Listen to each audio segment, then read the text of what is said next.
Now tell me though about in those early days, was there someone, a peer, your manager, a leader, someone who really inspired you? It's like where I want to be like that person, at least certain attributes of that person someday, or they just encourage you to, because it couldn't, I mean, this wasn't all easy riding. You were working for free for 4 to 5 months. So that's a great question. So I came from a lower middle class background. So I have, a great family I'm really proud of. We grew up, my dad was a very hard worker. He did give me some very good advice. And when it came to work about like when you get into a job, find the most skilled person there, become their friend, learn from them. And before long, you're going to be the highest skilled guy next to him. And that served me really well. So he gave me a lot of inspiration in that. And he gave me a mindset, like when I went into a job, I was like, man, I'm here for a purpose. I'm not here to goof off. I'm going to find the guy that is the best here. I'm going to learn from him. And, you play chess with the masters, you become a master.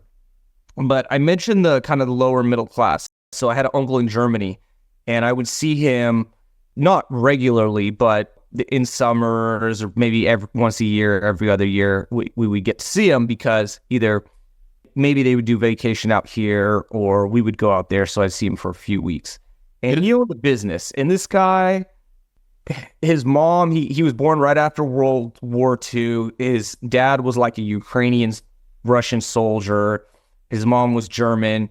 He grew up in Germany after the war in the dirt. Like he was like as poor as dirt. And in fact, he was so poor that when he was, I think, 14, his mom got remarried and his stepdad and his mom's like, we can't afford you. You're out on your own. You have to leave the house. Wow. And so he basically scrounged out, and by the time, I was a kid, he was a multimillionaire in the 90s, and he had like 200 employees working for him. When Eastern Europe opened up, he had a business where they would install like telephones and telephone lines into buildings, because a lot of East Germany didn't even have phones in their houses and stuff, or modern stuff, so they were doing all that. And he grew his business very large.